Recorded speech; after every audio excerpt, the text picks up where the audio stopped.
অস্থায়ী launch terminal দিয়ে চাঁদপুরে চলছে যাত্রী সেবা কার্যক্রম। যাত্রী সেবায় সুযোগ সুবিধা নেই বললেই চলে। এখানে আধুনিক লঞ্চ টার্মিনাল নির্মাণ প্রকল্প চলতি বছরের মাঝামাঝি শেষ হওয়ার কথা রয়েছে। চাঁদপুর অস্থায়ী লঞ্চ টার্মিনাল থেকে বিস্তারিত জানাতে যুক্ত হচ্ছেন প্রতিনিধি বিল্লাল ঝালি। বিল্লাল, কিছুক্ষণ আগে সংবাদে আপনার সাথে যুক্ত হয়েছিলাম। আপনি লঞ্চ টার্মিনালের সেবার মান এবং যাত্রীদের ভোগান্তি নিয়ে জানাচ্ছিলেন। এই মুহূর্তে আর কি তথ্য জানাবেন? এখানে যাত্রীদের দীর্ঘ ২৪ বছর যাবৎ কিন্তু এই অস্থায়ী লঞ্চ টার্মিনালটি চাঁদপুরের যাত্রী সেবায় বিআরডব্লিউটি ব্যবহার করে আসছে। যাত্রীদের এই টার্মিনালটি নিয়ে অভিযোগের অ্যাকচুয়ালি শেষ নেই একেবারেই।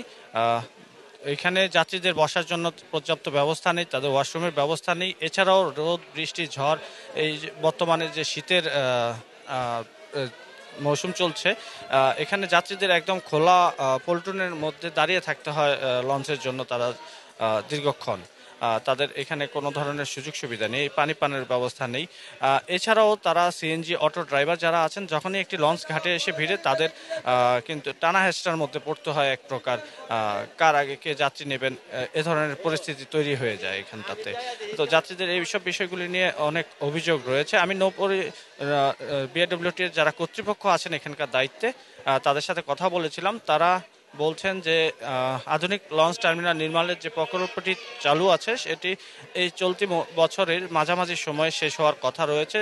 যদিও কিছুদিন পূর্বে নৌ পরিবহন মন্ত্রণালয়ের উপদেষ্টা যিনি আছেন ব্রিগেডিয়ার এম শাখাওয়াত হোসেন, তিনি এই প্রকল্পের কাজ পরিদর্শন করতে এসেছিলেন। তিনি যারা ঠিকাদারি প্রতিষ্ঠান আছে তাকে কিন্তু কঠোরভাবে নির্দেশনা দিয়ে গেছেন এখানটাতে, যাতে দ্রুত সময়ের মধ্যে, নির্ধারিত সময়ের মধ্যে এই কাজটি সম্পন্ন করা হয়। এবং কর্তৃপক্ষ যারা আছেন এই বিআরডব্লিউটি, তারা মনে করছেন যে যখনই এই আধুনিক নৌ টার্মিনালটি নির্মাণ হয়ে যাবে তখনই যাত্রীরা পর্যাপ্ত যে আধুনিক সেবা, সেই সেবার আওতায় আসবে। এছাড়া নিরাপত্তার একটি বিষয় আছে এখানে।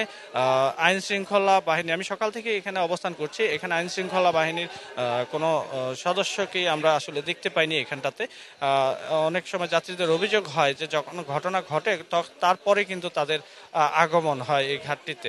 তো আমি কর্তৃপক্ষের সাথে এই বিষয়টি নিয়ে কথা বলেছিলাম। তারা আমাকে জানিয়েছেন যখন এই আধুনিক নৌ টার্মিনাল নির্মাণ হবে সেখানটাতে পুলিশের জন্য একটি নির্ধারিত স্থান রাখা হচ্ছে এবং সার্বক্ষণিক তাদের যে নিরাপত্তার বিষয় যাত্রীদের জন্য, সে ব্যবস্থাটি এখানে কিন্তু পাওয়া যাবে।